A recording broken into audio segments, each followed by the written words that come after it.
Are you as sure? we rip off 5 in a row. We keep pace with the Giants and Washington, and all of a sudden, great things are about to happen. This is it. I could have sworn the season started 4 months ago in September. It starts today. Oh, okay. Yeah. Thank you. With another L. Yeah, today, Watch. I'm pretty sure it's We got due on it? December, Skip. Are we? Maybe. Do we have due? Maybe later? Maybe. Okay, I'd like to get back to that. Actually, I'd like to also go back to October, because back then, Kyrie Irving said that playing with Kevin Durant will mark the first time he feels comfortable with a teammate taking a big clutch shot, seemingly taking a shot at LeBron James. And now LeBron admitted on a podcast that the comment, quote, kind of hurt me a little bit. LeBron also added that during his run with Kyrie in Cleveland, his main goal was to see Irving win MVP.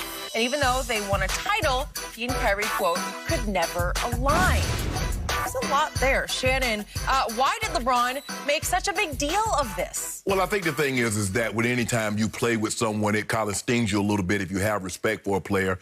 And players, you know, Skip, players value players' comments about themselves more so than, say, media or someone outside of the basketball community. So that's why when players or former players say things about present players, it bothers them, and a lot of times they will respond.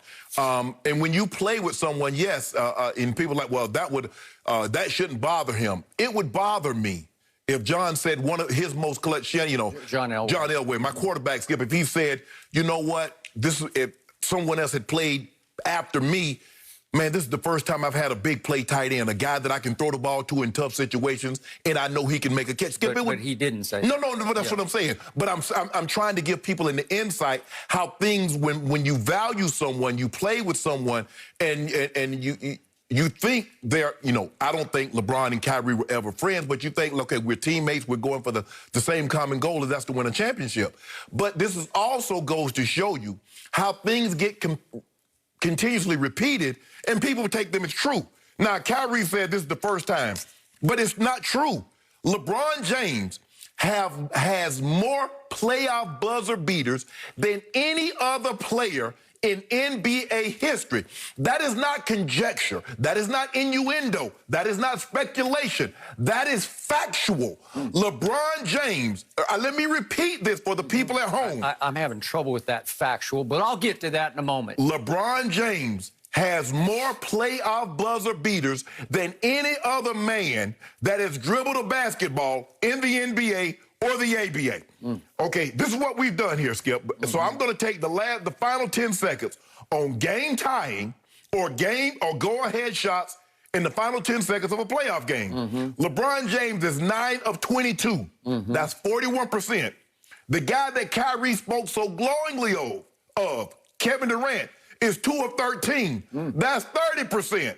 Kyrie Irving talking about he finally got somebody that can make the same shot that he's made in game time or go-ahead shots in the final 10 seconds of a playoff game. Kyrie Irving has yet to take one and make one. You see how constantly repeating something, repetitions of a lie, does not make it true, no matter how many times you repeat said inaccuracy. Skip Bayless, look, even while they were playing, Skip, LeBron James, Kyrie Irving had 9 game-tying or go-ahead shots in the final minute. LeBron James had 14. So while he's heaping praise on someone that he's never played with, the guy that was sitting next to him was taking and making more big shots than Kyrie Irving. So it stung LeBron to hear that. And Skip, anytime a former teammate, especially if, you know, and Kyrie ain't just any teammate, Skip, you know what I'm saying? Kyrie Irving is not the 11th guy, is not the 8th guy on a roster. Kyrie Irving was the second best player in Cleveland. So, yes, it stung LeBron, and I can imagine if someone were to say this, let's just say for the sake of argument, Skip, I'm trying to think, some player that played with Tom Brady goes somewhere else is like, man, this is the first time I had a quarterback that can get me the ball in positions, I can make plays, you know, he give me an opportunity to run after the catch. That would bother Tom, especially if... But that didn't happen. Skip, go ahead, Skip. Well, it just did happen. I'm trying to tell people, see, what you want to do is try to say, well, LeBron James is sensitive. I'm telling you, if Stephen A. Smith has said something, if Shannon Sharp were to say something about Skip Bayless, you won't let on. You can put on this tough persona, but Skip, I know a different side of you. But so this notion, Skip. They didn't. Right? He did say this. Aren't you a little surprised that he's still so stung by this? Skip. It's 2 months later, and he just unloads? Skip, Aren't you a little surprised? No, Skip, you're a little surprised. I'm not surprised, Skip. This is Skip. He said this. He was on the podcast. So you would have preferred him respond immediately? Unfortunately, in October, LeBron James was winning the title while Kyrie Irving had his butt rehabbing. There's the difference between the two.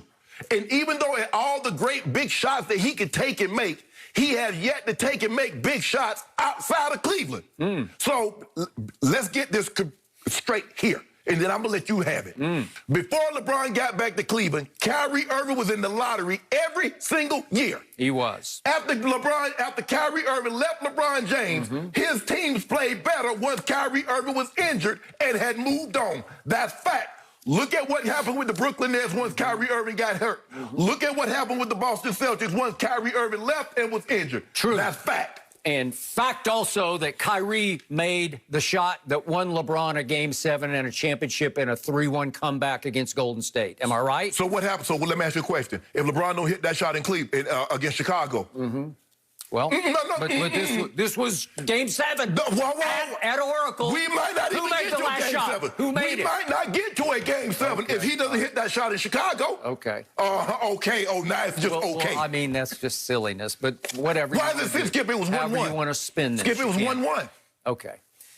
All right, it is my turn. First of all, my first comment is LeBron needs to get his own podcast because he keeps dropping bombshells on Road Trippin' podcast, right?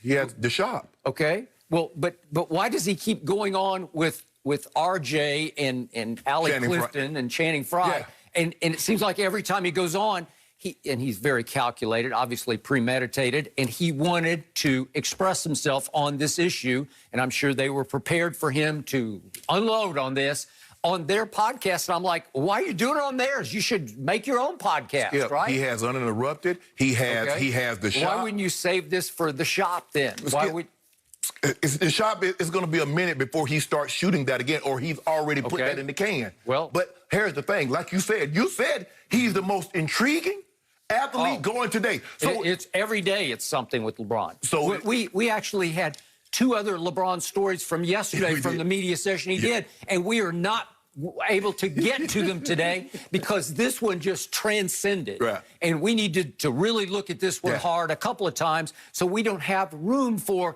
LeBron talking about his whole goal is to play with his son or against his son in the NBA. Oh, we also missed that one. We talked about the Clippers were talking that you-know-what. Okay. But we'll get to that one sooner or later. It's every day. It's something with the king. He's LeBron. He is the most interesting man, not just in sports, in the history of sports. There's never been anything like this man and it's not always premeditated. He just has a force field around him in which news just seems to ooze from his pores. Correct. It's something every day. Correct. Okay, so help me out here. Okay. This man just won a championship. Yes. This man, you say, is the GOAT, even beyond Michael Jeffrey Jordan in Chicago. Yes. And yet, here he is 2 months later, and this pushed the deepest button in him. This hit the deepest nerve in LeBron James because he is bearing his soul about this. He is unloading as we approach a new season, and it's 2 months after the fact. And he's going on and on about how even during the finals, it shook him up so much that he requested during the finals that somebody who works with or for him had to go get the transcript of this just so he wanted to read it. He wanted to make sure that they didn't take snippets, you know what I'm saying, Skip? Because sometimes you just splice it and you just take this. So let me get the transcript so I can actually hear what was said, how it was said, and how the subject was broached. So now, Skip, I got everything. I can just look at it like, oh, you said, so you did say that. It wasn't cut and splice and... Okay, all right. So he carefully went over this. Yes, he did. He digested it, and now he is regurgitating all of it. Yes. To what end? I don't know. What is the point? Because who cares what Kyrie Irving says? They're not teammates anymore, and Kyrie made it crystal clear when he walked out the door on LeBron in Cleveland, he did not want to play with LeBron anymore. So you gush on and on about how much you love this kid, and you wanted him, which is just baloney. He said, I always wanted to see him be the MVP of our league. Not when he was playing with LeBron did he want to see Kyrie be the MVP. Skip, I'm sorry. Stop it. I call BS you on that. do know the last year, Kyrie took more shots than LeBron, right? Okay, that's fine. But the point was, there's no way he wanted him to be the MVP or that he loved him like a little brother. I'm sorry, I don't buy it. So you got a problem with LeBron bringing that up. But I noticed, you know what, Skip? You had no problem when Michael Jordan brought his high school coach and ridiculed him that you cut him. He brought the guy that made the team over him 25 years later. He brought him out there and embarrassed him. He brought what does that have to do with this? But my question is, why was he regurgitating it 25 years later? If you got a problem with 2 months, you damn sure should have a problem with 25 years. Okay, but that was his Hall of Fame acceptance What speech, difference does and he it wanted make? to call out everybody. That's completely apple to orange No, it's to not. this. No, it's Oh, not. stop it. Why is and it? by the way, it's my